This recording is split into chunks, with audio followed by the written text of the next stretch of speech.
والله صحيت من النوم لقيت معلومة غريبة مرة تانية. أعزائي المتابعين في كل مكان، أهلا بيكم. لو أنت على اليوتيوب طبعا دوس شير ولايك للفيديو ده، ولو أنت على الفيسبوك برضو يا ريت لايك ودعمك هيفرق معايا جدا جدا. ولو على التيك توك برضو يا ريت تسيب الفيديو اكسبلور عشان هنرجع للحاجات دي بعد كده.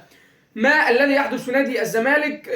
سريعا كده، خلاص كيروش تم شطب اسمه من لائحة المدربين المرشحين لتدريب نادي الزمالك، ولكن في معلومة فيها هبد كبير قوي قوي قوي قوي، ان خلاص الزمالك استقر نهائيا على كريستيان جروس. الكلام ده مش صح، الزمالك لم يستقر نهائيا على كريستيان جروس.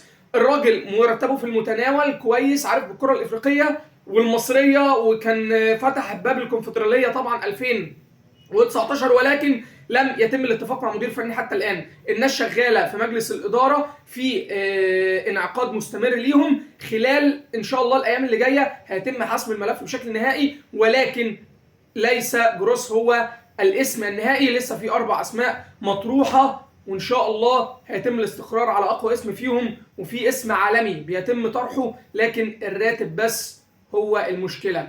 أعزائي المتابعين، عاشت أكبر قلعة رياضية في مصر، نادي الزمالك. سلام.